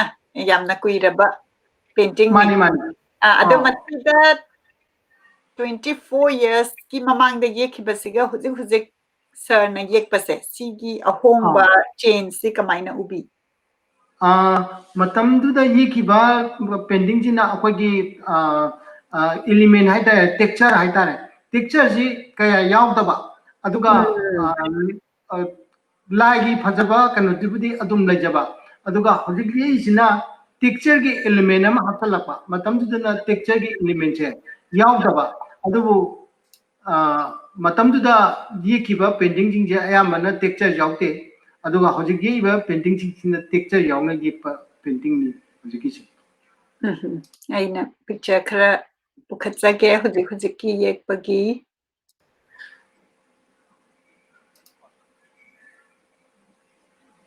hanagi technique habidi abstract ki style di adum manarakanda hojik sina texture yaubasi hojik painting se pukhatsabada hojik ki header sida library se adum ubigani adagi sigi gi picture sigi maram dam tang haibi masina 30 by 30 duni masisu akoigi kai haini oiba kogi mountain oibaju heji oiba mayai dana waterfall gi yamna pikna laiba hagi painting ni masigi painting sidana aduga asagi numit taramda gi sunset taramda gi matamji chingji thakpakpanina asagi laichina khaji matonji kupsalakpa aduga mayai sidada water gi rock ki mayai da water gi asagi chendarapagi portion khara di adum laiba aduga mathaki portion jina asai heji ocean gi bodo numit taramda gi chingdadi ayamba kano chingji yamna clear oide asagi heji ayamba oi chinggi jaga chingji adugumagi sinni masigi painting jina yamna phasai yamna masigi sida yenga kanda every space sida masina kari oibano hedi akoina masi abstract inspired by nature oibadu akoina hojik khang aina hojik inspired by nature oi habadu khangbagi aina masina waterfall oramgani soidana kaina adwaina khalanba ko aduga kanano mana inspired by nature ni khangdaba mi ama na art lover amana yengba kanda di magisi karino haina yamna kuina phamaga gallery amada thetpa kanda analyze tawbagi machak yamna ujai haina ai thamjage hoi madu mangni akoina pamjarisu samna painting do mai ji painting ji phajaine haga phajabadugi mai value mahau do loina mangi dana karino ne yawiba painting ji mai rock manmasu yawgum tawi adagi waterfall manma yawgum su tawi mataksina chingi heji oiba manma yawgum su tawi na asagi viewers ji na sum tamna asagi artist ki creative oiba poto sum phajalaga nungai poto madumangni uchaningi je akoina medam yamna nungai habadi adagi painting si akoina yengba kanda akoi gi viewer dugi mood tu da su laire ko viewer du na yamna wakhan nungai ba yamna magi mood tu different ambience adi mana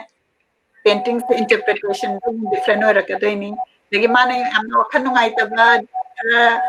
depressed mood amada yenga na magi interpretation da different oi ga doini aduna maduna painting gi mahau se lay aina khanjai koi yengiriba viewer mayamna su adomna gallery amada chatpada karmaina khanbi karmaina painting si aigi khwaigi aina nungai jaba haiba tareko masigi amuk yengaga pendana amuk gallery du ki ka sida amuk chatlaga amuk yengba pokodo hoi aduni akoina artist na nungai jarise aigi yiba painting da mala enjoy tobodo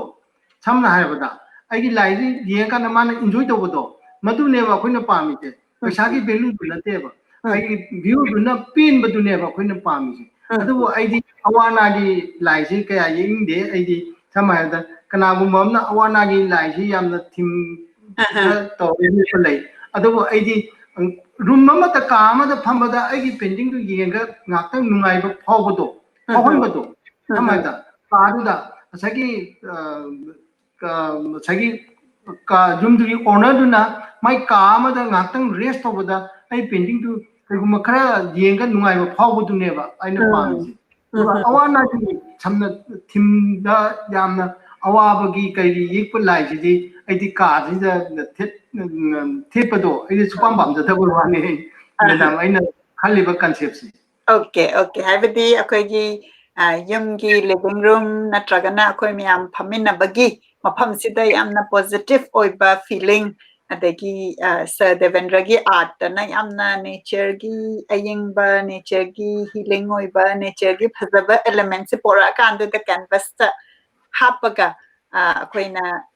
energy do kadugi energy do su ngasagi artist na yekpa matamda feel tauba artist na inspire tauba du art to the yauraga do magi energy du leiragani aduna painting ama si mi amagi mayum da chatpada aina artist ki ma na yekhibagi feeling da dum pui haina aina khanjai ko aduna sir na yam phajana mau da chaluba dagi meghalaya da chaluba manungi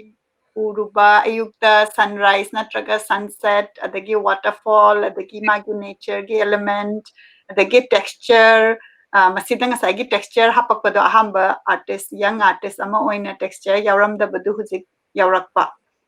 Hoi. habirisi aduga painting ama yekpa kanda pung kaya muk changbi haina estimate pabigani painting अमा येपदा असागी मसिगी मतम सिदी limited लेते high तारे Yerwada मसिदी time bound तो याबा पोनते artist की mood सिदी सावेदा खुदकता lotion Basu नै खुदकता lotion यादा बसु नै canoe आइदा असागी कंगबा dry ओइबा ngaइबा म चंगेबा ऑयली असागी खुदकता जेपु यादेबा यादे हाइबे मिन्सि कंद्रगदी मथकता अमुक सेकेंड अखोगी अमुक ब्रश तब मतमदा हानगी लेयर से कंगदबिना आई कलर की यामना फ्रेशनेस तो फंगदबा हाइतारे फजबा यामना फ्रेश ओइबदो फंगदबा अदुना कम से कम यामदा हप्ता अमा लेरगा अमुक सेकेंड कोट अमुक तैबा अदै थर्ड कोट सिदा अमुक फिनिशिंग तौबा अदुना असागी पेंटिंग अमा येपा मतमदा आई नुमित असु चंगनी हाइबदो मदुमदी आई हाइबा ngamde aduga sagi time bound na yepa laiji lai du phajaba ngamde kino da mut ama ai create to ga ye ka duni do adu mutu le ka di ai lai du di ui duni do adu mut ama le ka na ye pa lai ni na ai ma si tha ma da loi ngam ni tha ni da loi ngam ni hai ba gi kino si di madam ai gi mo ta di kitang kitang hai ba da nungai te hai ta Mane adagi aina masida uchanengisi akogi listener art collector mayamna art se leiba kanda prize hangaga yam yami na tragana aduni khanbase artist ki work ki magi time amadi inspiration amadi masida khuchang base ngasagi se layer amatang nate layer ama tawraba matungda amuk dry tawraga amuk second layer tawraga third si gi dagi hena amuk fourth fifth sitting thau tawba yawba soidana yawrangani haina khali aduna the original art si collect tawrakpa kanda magi values haina adum khamsage bayargina madu smai toy ai haijarage asagi lai si leirage na khallaba asagi bayar misina adurogadi asagi artist gi magi biodata se masi wagya mira natraka kana kana collect tawkite adagi mai material ji kari use tawi aduga mai ji koi sub standard oiba material la adaga asagi amada lakh अनिहुम पीरबदिना असगी frame की getup माई getup से फजना तौबरा अदुगा canvas की मनिंग जी फजना असगी फजना फिट असगी प्रॉपर्ली माई असगी स्ट्रेच तौबरा है बसे असगी लेरगे हैना खलबा असगी कलेक्टर जिंजे मसिनदी फजना असगी लाइसिदा फजना आर्टिस्ट दा फजना कम्युनिकेट तौरब मतुंगदा मोइना लाइसे मददी मोइना पीलगदीबा अगर फॉर एग्जांपल 3 लाख नि हारगदी नंग गैलरी दा आई लाग नंग लाइसे पामे अदु नंग खितंग बार्गेन तब याब्रा हारगा अखोइसु Meena पामदी अखोइ बतागे price नते fix नते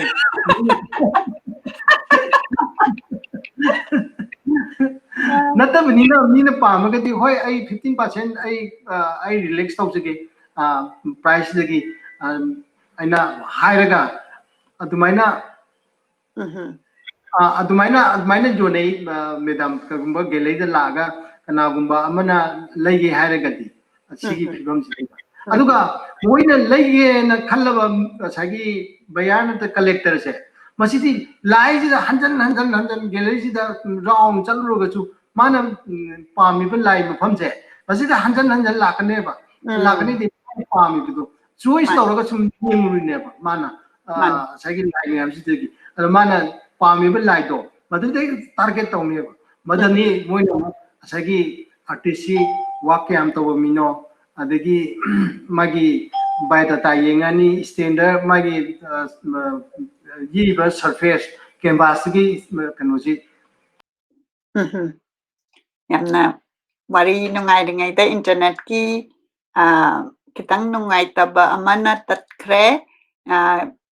akoigi ngasigi discussion sida yamna akoida learn tahoba haiba tareko haibadi artist amana akoigi manipur da critic yamna leiba nataba art gallery leiba nataba machi natragasu mapangi da promote taurakanda art ki market art ki prospect si lei haina share taubani ꯑꯩꯈꯣꯏꯅ ꯃꯐꯝ ꯃꯐꯝ ꯈꯨꯗꯤꯡꯒꯤ ꯆꯠꯄꯗ ꯑꯗꯨꯝ art ꯒꯦꯂꯔꯤꯁꯤ ꯆꯥꯎꯅ ꯆꯥꯎꯅ ꯂꯩꯕꯁꯤ ꯃꯅꯤꯄꯨꯔꯗꯁꯨ ꯁꯣꯏꯗꯅ ꯑꯩꯈꯣꯏꯒꯤ ꯄꯣꯂꯤꯁꯤ ꯃꯦꯀꯔ ꯂꯩꯕꯥꯛ ꯁꯦꯝꯕꯤꯔꯤꯕꯅ ꯄ꯭ꯂꯥꯅꯤꯡꯗ ꯂꯩꯕꯤꯅꯕꯒꯤꯗꯃꯛꯇ ꯁꯣꯏꯗꯅ ꯈꯜꯂꯝꯒꯅꯤ ꯍꯥꯏꯅ ꯈꯜꯂꯤ ꯑꯗꯨꯒ ꯌꯥꯝꯅ ꯑꯩꯈꯣꯏꯒꯤ ꯉꯁꯥꯏꯒꯤ Sir Debendra haibikre Manipurda talent yamna lei leitaba nate adubu talent se leirakanda show se kamaina tawgani talent se kamaina utkani haibagi avenue du leiba khara watli aduga mapangi lamdana hena lei haibani aduna huzik huziki oinadi art ki artist mayamna soidana mapanda exhibition adagi any group exhibition oirasu madu yauksalakanda ming leiraaga solo gi laakanda mafam mafam globe ki mafamda art si yauba ngammi haibagi wafamdu share tawbikre ꯑꯩꯈꯣꯏꯒꯤ ꯄꯨꯡꯁꯤꯗꯤ ꯂꯣꯏꯗꯤ ꯂꯣꯏꯁꯤꯜꯂꯛꯑꯦ ꯑꯗꯨꯏꯁꯨ ꯑꯩ sir ꯑꯃꯨꯛ ꯆꯪꯉꯛꯄ ꯉꯥꯏꯖꯈꯤꯒꯦ ꯑꯗꯨꯒ ꯑꯩꯈꯣꯏ ꯃꯌꯥꯝ painting khara pukhatlaga yengminasi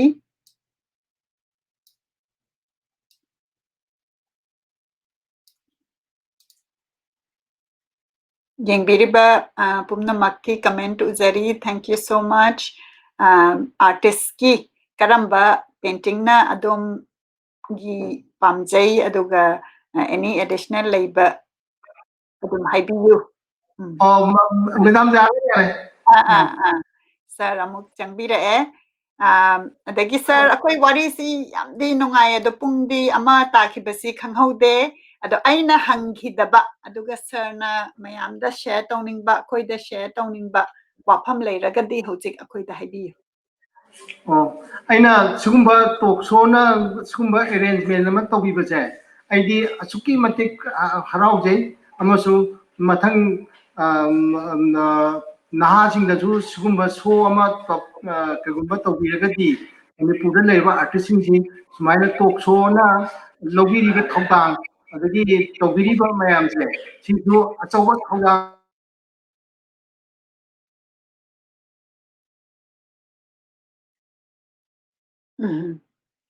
internet si amuk lepkhre ꯑꯩꯈꯣꯏꯒꯤ ꯁꯤ ꯇꯦꯛꯅꯣꯂꯣꯖꯤꯒꯤ ꯃꯈꯥ ꯄꯣꯟꯅ ꯂꯩꯕꯅꯤꯅ internet connectivity yaraktabada waraubi akhoi viewers singna amtang amuk ngaiminasi ai picture pukhatcharake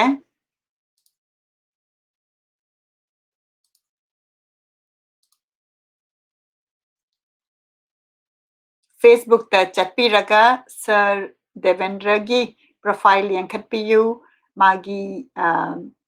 Facebook sida akoina connect taunaraga akoigi work si akoi khangminnaba tawminnasi aduga masida ai album yengjage koi ngaiminnaringaida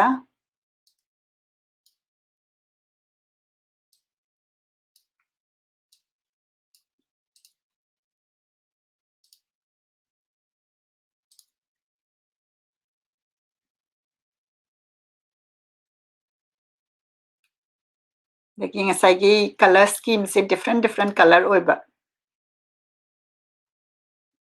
Masigi painting asi yengbada kari phaubi haibadu soidana share taubiyu.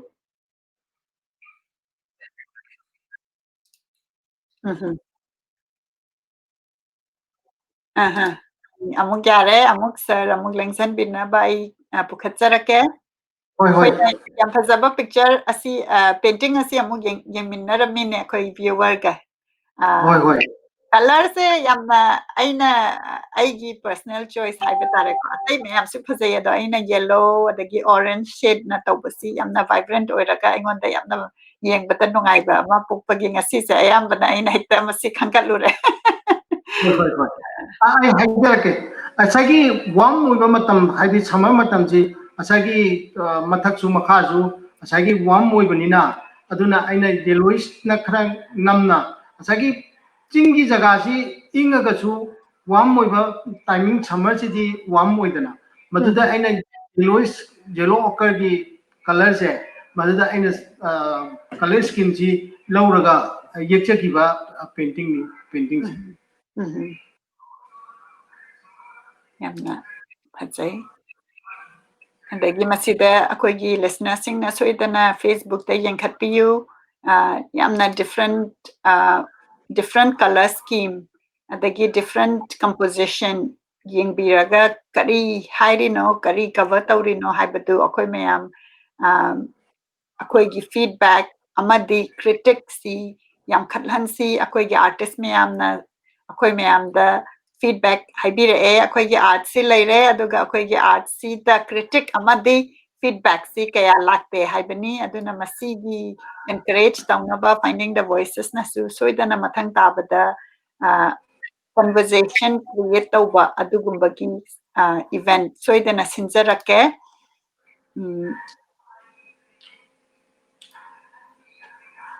makha tana sarna aina hangdabada any wathauba haiba tare ko adu sarna share taubiyu aina hangdabada sarna mayamda akoida share tauningba maji hangbiri si aina yekpa chahi dura natraga karamba kanono adu mayek amta sina habiru aidi any aina event kaw hanghauda aduga sarna akoi mayamda share tauningba anything exhibition oirasu ama oirasu ado asagi aigi painting du da kaigumba hangningba leiraga chu adum hangbiro ai adum haijarake akoi mayam soidana art lover mayamgi oiba painting da focus taurakanda akoi mayam session tauminasi ai mathang tana su soidana sinjarake aduga akoigi listener mayamdagi comment su ai khara lokhatsage adu masi lokhatringai mamangda aina thagatjari haina akoigi manipurgi lamda akoi mayam thagatminabasi henkatnabagi 1001 thagatjari haisi taujabani aduna Debendra na inakta leiba personal space mi ama khangkatpiraga thagatpiyu aduga manipurgi oiba manipurgi level da leiba mi ama su khangkatpiraga thagatpinaba request taujari adomna asagi akoi manipur da leiba asagi art lover sing adagi junior haibadi इनखलैबा छात्रसिंगसिदा आइगी painting जिना उरकांदा मखोइदा करिगुम्बा खरा तमनिंगबगी खंगनिंगबगी खुदोंग चाबतो मदुनी आइना मणिपुर की आर्टिस्ट जूनियर आर्टिस्ट मयामदा आइना पिजनिंगबसे मसिमा आई पिजनिंगी मणिपुर के आर्टिस्ट अयामबादा कइनोदा आइगी पेंटिंग जी उरगा करिगुम्बा मखोइदासु फीलिंग खरा फावबदो फावब ngambado maduni aina moida pijaningi कईरोदा सार डिबेंड लाइ येपसी अखोदसु येंगी फाहन बंगमबतो मदुनी आइना पिजनिंगबसी अदगी अमना टॉक शो की मैदाम बिसु आइना हन्ना हन्ना दुकी मते कई थागचै कईगिनो हाइदा सुक ममन यामा पोट अमा खंकट पिरगा आइबु इनवाइट तौबिरपचे मसिगिसु आइ अमुक्का हन्ना मैदामबु हनिंगाई लेतना थागचरी Madame yamna nungai tajabada aina mapanda chau mapanda class 10 gi matung dagi di mapanda ai leijarakpani ngasi phauba aduga aina sum yengba kanda akhoi gi mafam da chatlubada moi gi promotion sina henba art oiro mafam oiro promotion sina hela kanda mayam si changhal baduna adum revenue generation oire aduga akhoi manipur gi sidana khara watlaga promotion watpada natana akhoi gi focus se ꯐꯠꯇꯕ ꯍꯥꯏꯕ ꯇꯥꯔꯦꯀꯣ ꯑꯩꯈꯣꯏꯒꯤ ꯃꯤ ꯁꯤꯙꯕꯒꯨꯝꯕ ꯁꯤꯗ ꯍꯦꯟꯅ focus ꯂꯩꯕꯁꯤ ꯑꯩꯈꯣꯏ society ꯑꯃ ꯑꯣꯏꯅ ꯑꯐꯕꯗ ꯐꯣꯀꯁ ꯇꯧꯔꯀꯥꯟꯗ ꯑꯩꯈꯣꯏ ꯃꯌꯥꯝ ꯄꯣꯖꯤꯇꯤꯚꯤꯇꯤꯁꯦ ꯍꯦꯟꯒꯠꯍꯟꯁꯤ ꯍꯥꯏꯕꯒꯤ ꯚꯤꯖꯟꯁꯤꯗ ꯃꯊꯪ ꯆꯠꯊꯖꯔꯛꯄ ꯄ꯭ꯔꯣꯒ꯭ꯔꯥꯝꯅꯤ ꯑꯗꯣ ꯉꯁꯤꯒꯤ ꯅꯨꯃꯤꯠꯁꯤꯗ ꯑꯩꯈꯣꯏꯅ ꯑꯩꯈꯣꯏꯒꯤ artistꯀꯤ workꯁꯦ ꯁꯣꯏꯗꯅ ꯑꯩꯈꯣꯏꯒꯤ ꯌꯦꯡꯕꯤꯔꯤꯕ ꯚ꯭ꯌꯨꯋꯔꯅ ꯈꯪꯉꯝꯗꯕ ꯌꯥꯎꯔꯝꯒꯅꯤ ꯉꯁꯥꯏꯒꯤ ꯑꯁꯨꯛ ꯀꯨꯏꯅ ꯌꯦꯛꯂꯛꯑꯕ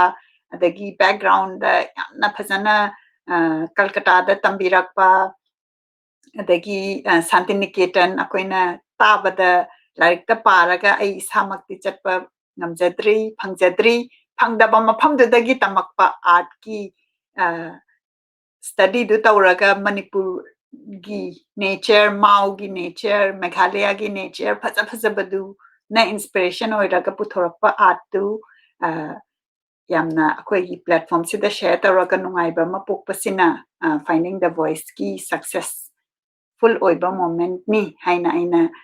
ꯈꯟꯖꯩ ꯃꯈꯥ ꯇꯥꯅ ꯑꯩ ꯂꯧꯈꯠꯆꯒꯦ ꯑꯩꯈꯣꯏꯒꯤ ꯁꯔ ꯗꯦꯕꯦꯟꯗ꯭ꯔꯒꯤ ꯀꯅꯦꯛꯁꯟꯁꯤ ꯑꯃꯨꯛ ꯀꯅꯦꯛ ꯇꯧꯕ ꯉꯥꯏꯃꯤꯟꯅꯁꯤ ꯑꯗꯨꯒ ꯑꯩ ꯀꯃꯦꯟꯠꯁꯨ ꯁꯣꯏꯗꯅ ꯈꯟꯒꯠꯆꯒꯦ ꯕꯅꯦꯁꯣꯔꯤꯅ ꯏꯕꯤꯔꯛꯏ ꯈꯨꯔꯨꯝꯖꯔꯤ ꯃꯩꯁꯅꯥꯝ ꯕꯤꯅꯣꯏ ꯂꯨꯋꯥꯡꯅ ꯏꯕꯤꯔꯛꯏ ꯈꯨꯔꯨꯝꯖꯔꯤ ꯃꯤꯔꯥꯟꯗꯥ ꯑꯥꯔꯀꯦꯅ ꯈꯨꯔꯨꯝꯖꯔꯤ ꯀꯀꯥ ꯑꯃꯗꯤ ꯏꯆꯦꯃꯕꯨ ꯍꯥꯏꯅ ꯏꯕꯤꯔꯛꯏ ꯑꯗꯒꯤ ꯉꯁꯥꯏꯒꯤ ꯑꯩꯅ ꯃꯤꯔꯥꯟꯗꯥꯅ ꯀꯀꯥ ꯍꯥꯏꯅ ꯀꯧꯕꯁꯤꯗ ꯑꯩꯅ ꯉꯁꯥꯏ ꯃꯔꯛꯇꯁꯨ ꯀꯀꯥ ꯍꯥꯏꯅ ꯑꯩ ꯀꯃꯦꯟ ꯂꯧꯈꯠꯆꯔꯤ ꯃꯌꯥꯝ ꯑꯩꯈꯣꯏꯒꯤ ꯂꯤꯁꯅꯔꯗꯒꯤ ꯈꯨꯔꯨꯝꯖꯔꯤ ꯑꯗꯒꯤ ꯋꯤꯁꯦꯁ ꯄꯤꯔꯛꯏ ꯖꯤꯇꯦꯟ ꯇꯣꯡꯕ꯭ꯔꯝꯅ ꯑꯣꯖꯥ ꯑꯃꯗꯤ ꯏꯆꯦꯕꯨ ꯈꯨꯔꯨꯝꯖꯔꯤ ꯍꯥꯏꯅ ꯏꯕꯤꯔꯛꯏ adagi Sunil Singh return na good evening from Bombay with love haina ibirai akoigi Bombay gi listener yaubiri Lukhoi Wangkhem Chana tai haina ibirai ngasai akoigi sound yadabagi matangdudani yamna nungaijai akoigi show sida amuk yam interactive oina comment tawbirakpagi lining silver na love ki emoji thabirai Miranda su ngasagi sound gi problem maya duda phajana dum tai haina haibani akoi confirm tawbirakpagi yamna nungaijai Jiban Handrakpamna ibirai good to see you Kaka Debendra Singh much love haina ibirai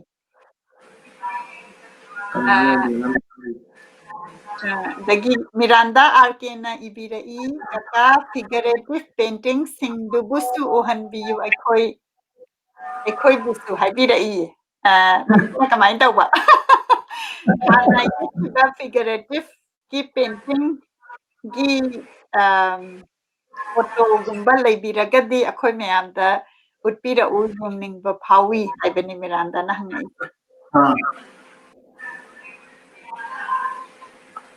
figurative ki ji ajik ki kanu tu da figurative ti half kudre ayamana lens oina half kre ado mathang khudong jaba phangba kanda figurative ki ju Shantiniketan da santhalgi yekiba painting mayam ama lai madu ai soidana mayam da ai share tawjaki ge ai na hek leijaba pumba mai ai haijage yamna yengningba phawe dagi ngasai aina hanghaudabada ngasai Shantiniketan gi experience se kamai tawgi adu amtang akoi matam sibudi akoi thengjalle adoisi yamna taningba Shantiniketan da tamai haibagi experience Shantiniketan dadi aiji chahi ani Kolkata da tamaba matungda aigi study si makha tamdaning ba haitare Shantiniketan si da akoi K.G Subhramanayam India gi yamna teaching da yamna phawa sai oja guru si laibanina aina mapam jida chatlagadi aina aigi apamba aigi loina ma thongni hena ai apamba singdu phangani khallakanda ai Shantiniketan gi asagi oja jigi makha da ai study tauhibani ayamadi Taking a sagi ojasi ay pukatsage ay na Google da yang katsabani Subramaniam haiba. K.G Subhramanayam Cinemagi work ni adagi ngasagi ahanbada amuk tamkiba Shuvaprasanna haiba artist Shuvaprasanna sini. Adubu ojasi gi work si yang bakanda aina sir gi work si yang bada sir gi work sina kaisu tamkibaduna influence taude haina khanjai masi chumgadra aidi ojasingi moigi yiba laido madugadi aigi laisigadi totally difference ni ai haibata adu ubada aina oja technique adagi adugumbagi taagasu Sir Debendra gi individual artist ki reflection du Sir gi art sida adum ui haina aina madu share tawjaban hoi hoi de makata na lokhatsage Sarojna Lini Khomdram aigi imani imana ibirai ibungo Debendra we are very proud of you haina ibirai imasi 70 plus oiraba imani aduga mana internet yauraga akoigi live show yengaga comment ka ibirakpasi ubada yamna ingonda haraujai atuna akoigi yengbiriba mayamda akoigi anauba oina internet si tammaga internet ki kanaba haiba tare akhoi miyam unabagi show sida yaubirakpa akoigi ima mayam adagi baba mayamda yamna aina haraujaba comment adagi internet ta yauraga akhoi miyam se socialize tawminaba masi ubada yamna nungaijai Lektung bang ibungo machana ibirai watching from Sega Road Imphal haina ibirai Saikom Suresh Maitaina ibirai Thagachari Miranda RK na Thagachari haina ibirai Sunni Bala Maibamna ibirai you are really hitting your stride haina ibirai Manjil Ngaireng Bamna ibirai amazing work tamo haina ibirai Dagi Jiban Konrak Pamna ibirai makhatana matam kuirabagi tungda kaka amuk ujabasi yamna nungai yamna nungsiba phawi haina ibirai nabaghana na ibirai great work haidana ibirai aduga akoigi yengbiriba pumnamakna Manipurda leiragasu mapanda leiragasu akoina art si collect tauba kanda akoina yum amada akoigi ka si hangna leiba si kasu thengnaramoy akoina phajaba art ama thetpa si adum thengnabiramgani maduda art si karamba thetkani khanbada akoigi Manipur gi artist mayam adagi Sir Debendra gi art soidana yengbiyu aduga finding the voice nasu ngasagi gap hairiba promo gi gap se soidana akoina fill in tawjage haina khanjai akoigi talent mayam se leirakanda akoi khangminna dragadi art si lei khangdragadi akoina thetpada akoina atai gi art support tawganu haiba nataba akoigi art si yengminna si haina share tawjage Miranda Arkena share taubirai kaka formal training yaudaba budding artist singna tauba yaba practice singsu amuktang takpiramu haina hangbirai masidi akoigi pamjaragadi akoigi self taught haitare madu adum sagi masa matunda khona jaraga sai artist ama oige haina khallagadi sagi mai guide yaudagasu adum oiba yaba sagi ꯊꯕꯛꯅꯤ ꯍꯥꯏꯖꯕ ꯇꯥꯔꯦ ꯑꯩꯒꯤ ꯃꯣꯠꯇꯗꯤ adagi akoina hujik hujik si covid ki matang sida lockdown su leibanina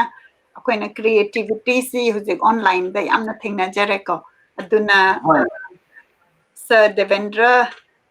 gumba yamna experience leiraba artist na akoigi platform da lakpiraga akoi mayam online event oina art creativity class ama haibatare ko akoi mayam phaminaraga different place da lai yekminaba adugumbagi session sinjage haina khanjai aduga akoigi yamna esteem artist Devendra na lead tawbi naba interest leiragadi ai soidana ai interest lejai soidana ai yaujagani sinbiraba khudimata ai soidana ai join tawjagi aidi adumaina akoina artist esteem oiraba Sir Devendra hoina yaubige na hairagadi akoina sinjaraga akoigi younger generation na akoi art se formal training yaudraga so akoi kamaina tamni habada akoina workshop oina ko nongmata pung ani mok phaminaraga amuk tawba adagi session follow up amuk tawba adugumba sinjarake haina ai idea leijai yengbiriba asu adomgi interest leiragadi soidana haibirau akoigi platform soidana haijarake soidana join tawjage aduga ai gonda leiba experience ju jungle akoigi junior singsida aiso aina ngamba guide to aigi aigonda leijaiba knowledge ma'am se ai takchage na ai adugi damakta de ai ready da leijai yamna nungai ta masi sarna harau harau na yabirakpasi masigumbasi aina ataigi platform daga de dum uba da akoigi si kamain tawsige habada line tharakpaga chap manana ngasi Sir Devendra na akoigi younger generation da akoi miyam khangminnasi tamminnasi aduga masina conversation ama oirakanda akoi se art kanana kari ye I habadusu hena promote tawba oigani haina khanjai aduna Miranda RK soidana akoigi event si ai sinjarake yengbiyu aduga yaubinaba invite tawjari DRM Brojeshwari Devi na ibirai excellent great work haina ibirai Miranda RK na muk ibirai kaka amadi madam chahi chama henna miyamgi seva tawba ngamba oibiyu haina ibirai Miranda akoigi event ta soidana yaubirau aduga akoi mayam yamna nungaiba event ama sinminnasi akoigi creative mind se leiragadi akoigi thawai nungaiba ngasaigi Sir Devendra na haikre Sir Devendra gi art si thawai nungaiba energy chenba hek phammaga yengbada nungaibagi pokhanba adugumba art ni aduna ai yam thuna athubida event ama sinjarake akoigi covid ki section thorang adagi akoi yumda mapan thoktana leibasida akoi nungaibagi machak ama oinabagi damakta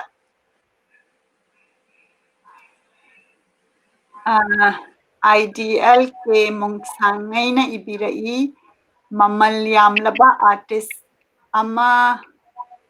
hengna hanbire thagachari pumnamakpu haina ibirai yengo akoigi leibaksida mani phummaga leibasi akoi mayamna matam kitang kaithokminaraga virtual world sida khangminabasida kayamna akoida thawai nungaiba ama ngasi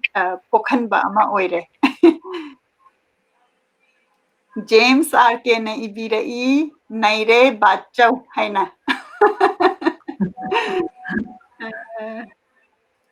yamna nungai Miranda na engage tawbirakpagi jiban handrak pamna nungaijai young artist summit ama sinbiragadi hena su nungaijagani haina ibirai yamna nungaire ngasidi akoina art ki maramda khangbada natana Sir Devendra gi maramda khangbada natana akoina idea si mathang tana akoi mayam taminasi haibagi event amagi planning amasu idea amasu seed taholle matang asida ngasigidi akoigi program asi loisinjanaba sinjarage Sir Devendra ngasi akoigi program sida lengbirakpagi damakta hanna khurumjari aigi damakta de yamna nungaiba numit ama oire art सी ꯑꯩꯅꯁꯨ ꯌꯥꯝꯅ ꯄꯥꯝꯖꯕ ꯑꯗꯨꯒ different style abstract ꯑꯣꯏꯔꯒ nature-ꯅ inspire ꯇꯧꯕ ꯑꯗꯨꯒ ꯉꯁꯥꯏꯒꯤ ꯍꯦꯛ ꯌꯦꯡꯕꯗ ꯑꯩꯈꯣꯏꯗ ꯅꯨꯡꯉꯥꯏꯕ ꯑꯗꯒꯤ ꯅꯣꯛꯅꯤꯡꯕ ꯅꯨꯡꯁꯤꯕ ꯐꯥꯎꯍꯟꯕ ꯉꯝꯕ ꯄꯤꯛꯆꯔ ꯑꯁꯤ ꯁꯦꯌꯔ ꯇꯧꯃꯤꯟꯅꯕꯒꯤ ꯑꯗꯨꯒ ꯑꯩꯈꯣꯏꯒꯤ ꯂꯤꯁꯅꯔꯁꯤꯡꯒꯤ engagement